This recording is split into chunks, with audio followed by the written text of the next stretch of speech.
Yeah, Mortal Kombat for PlayStation Vita is a fully customized experience for even the most hardcore MK fan. We've kept a lot of the qualities that made MK so successful and kind of tailored them to the Vita device and added a couple new things.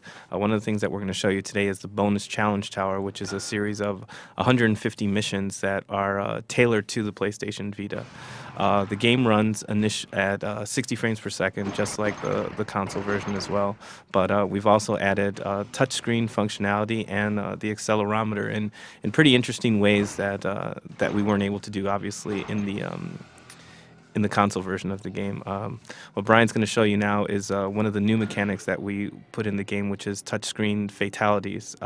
Obviously, the fatalities are kind of the big calling card of Mortal Kombat, and we wanted to try to figure out a way where we could make it even more accessible to even the most casual fan that are on there. So you can see right here, Shao Kahn is kind of showing off that we have touchscreen fatalities available on the Vita system. So this mission is basically just a training mission to show you what we can do.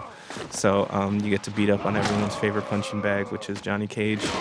Finish him. And then the screen will give you a little prompt to kind of put those kind of gestures in there. You can see it's a lot easier this time around. You're only doing the gestures. You're not doing the face button this time. So it reduces a number of inputs that you have to put in, but it's still very visceral and still very engaging. So, in looking at that, does it just support front touchscreen, or does it also do with rear touch? I've seen other fighting games where they kind of use the rear touchpad for different functions. Similar to the We front. wanted to focus only on the front touchscreen just because Mortal Kombat is such a kind of a fast-paced, like Twitch reflex game that we didn't want people to inadvertently fire off attacks that they were doing, that they wanted to do. Okay. This next mission that Brian's going to show you is Bloody Mess. And this is just another kind of quirky way that we were able to incorporate the touchscreen functionality into like the basic Mortal Kombat gameplay. We call these missions kind of hybrid missions where you're keeping your hands on the D-pad and the face buttons as you would normally, but we also added touchscreen functionality into it as well. So you'll see as the fight gets progressively longer, your screen will be filled with blood the entire time, so you actually have to physically wipe away the blood from your screen to make sure that you can actually see what's going on. And while you're wiping the blood away from the screen, it gives you a little bit of a health power-up to kind of help balance out the mission as well. So again, it's another one of those fun things where we kept the kind of core Mortal Kombat experience, but added something new and customizable for the Vita. Brian will also be able to show you one of the things that we added, which is the ability to fire off the X-ray move using the touchscreen. Again, fatalities and X-rays were kind of the big high impact, cinematic moments in the game. We wanted to make those as accessible as possible. We figured there's going to be a lot more casual people that are going to want to pick up Mortal Kombat for the Vita than there were for the console version. So that was one way that we could incorporate that into it. So the strategy of this mission is to try to disable Baraka so that you have the time to kind of wipe away the blood from the screen. Cool thing about developing for the Vita was that we were able to spend a lot of our design brain power and programming brain power on just these like kind of fun quirky missions. The game was pretty much already designed and working, so all we had to do was kind of get it working on the Vita.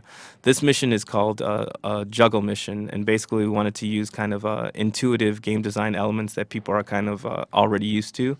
Obviously there's a series of missiles on the bottom of the screen, and the object of this mission is to keep Scorpion in the air by firing missiles from each one of them the entire time. This is a cool mission. People were really digging this a lot, so we made a few variations of these as you go up the ladder. A little bit later, there'll be less missiles. In one mission, there's actually two guys falling, and you have to keep them both balanced up at the same time, so there's a lot of different variations. Another thing that we've done in Mortal Kombat, we've always had things like test your might, test your strike, things like that. We made a new variation of this. It's called test your balance, and this uses the Vita's accelerometer. And basically, for some reason, somebody sadistically decided that they were going to put your character on a plank over a pit and force you to stay balanced for an amount of time on there. In this mission, there's actually people off to the side throwing severed body parts at you. And if you fall, obviously, the Mortal Kombat way, there's an interesting way that you wind up dying. So what we're guessing is that people are probably going to failed these missions on purpose as many times as possible to see how many of these different variations there are. It's always something different whenever you die. Another example of a hybrid mission is a mission that we call Missile Mayhem. Basically, in Missile Mayhem, you fight as Sub-Zero against Sector, and Sector's firing missiles at you while he's fighting you. And the goal of this mission is to stay alive while detonating the missiles that come off screen using the touchscreen while blocking the attacks that Sector's getting at you at the same time. So it's been pretty cool to try to find these kind of like different variations of missions to utilize all of the features that the Vita has.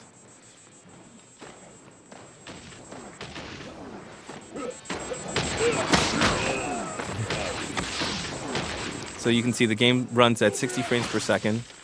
We have all of the content that was available from MK, from the original Mortal Kombat from last year. We have all of the DLC characters. Kratos is available.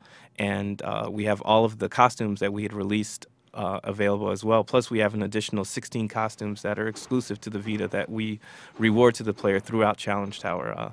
In the last mission, in the last Challenge Tower, you had to complete the entire 300 challenges to get kind of the reward. And in this one, we wanted to kind of give people a reward as they were ascending to kind of increase that compulsion loop of wanting to keep playing more and more and more to get there, to the end.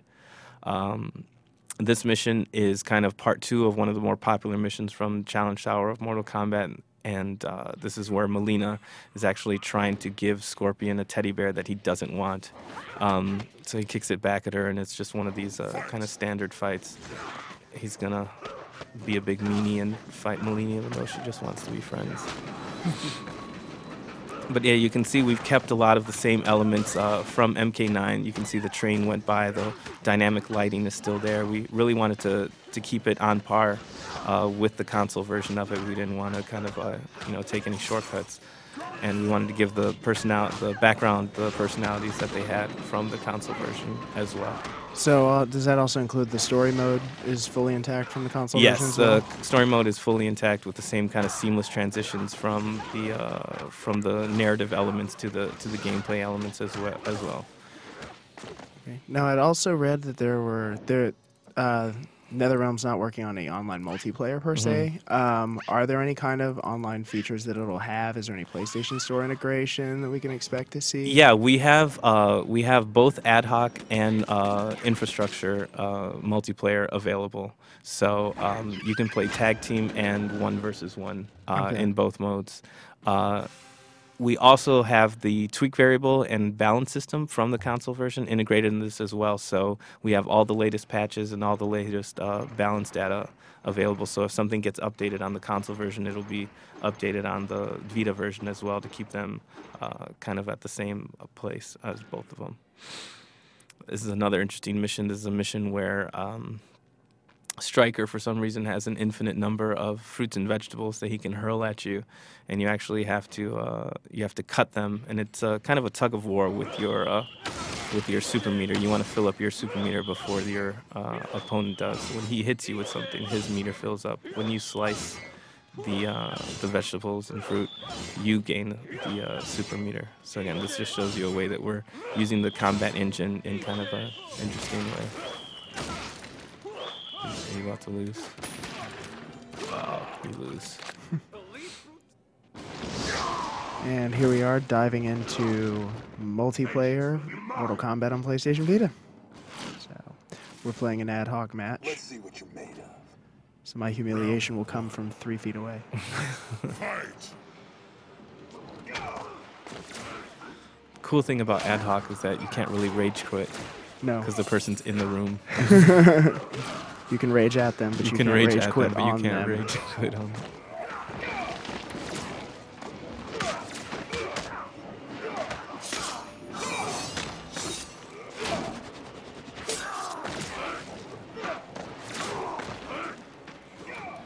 So you can see the arenas still have some of the kind of dynamic elements that made them pretty have good personality in the console version of the game. So this is the Soul Chamber. It made its debut in Mortal Kombat 3. It's designed by Tony Goski, and this is kind of the updated 2011 version of it.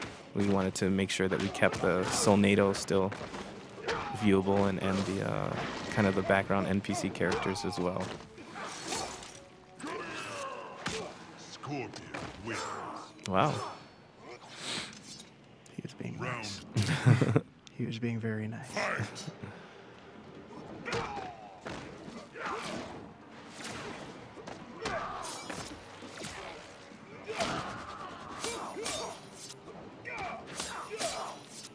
You can use your X-ray by tapping on the flashing X there. There we go. Oh.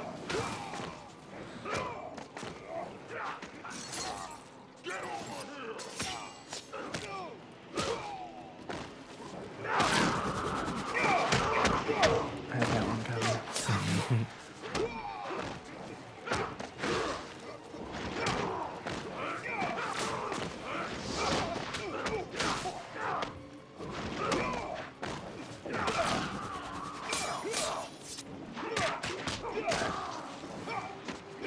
Cabal wins.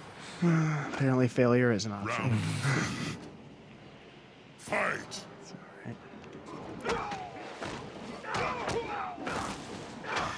Yeah, going through it, I mean, combat-wise, it feels a lot like the PS3 version. Yeah, we wanted to make sure that kind of moment-to-moment gameplay was the same. We wanted, combos that you've learned on the PS3 for the past year don't just go away or don't work. We wanted to make sure that they felt and stayed the same. And also, if you have this version and you're going around on the bus, going to school or whatever it is that you do, and you're practicing combos on this, you can jump onto the PS3 and they'll still work. So we want to keep the gameplay the same. Now, what kind of adaptations had to be made for the Vita in terms of, Surprisingly, not too much. I mean, we obviously had to reduce some of the polygons of the characters and the backgrounds because we're displaying on a 3.5, 4-inch screen versus a 60-inch 3D television. Cabal wins.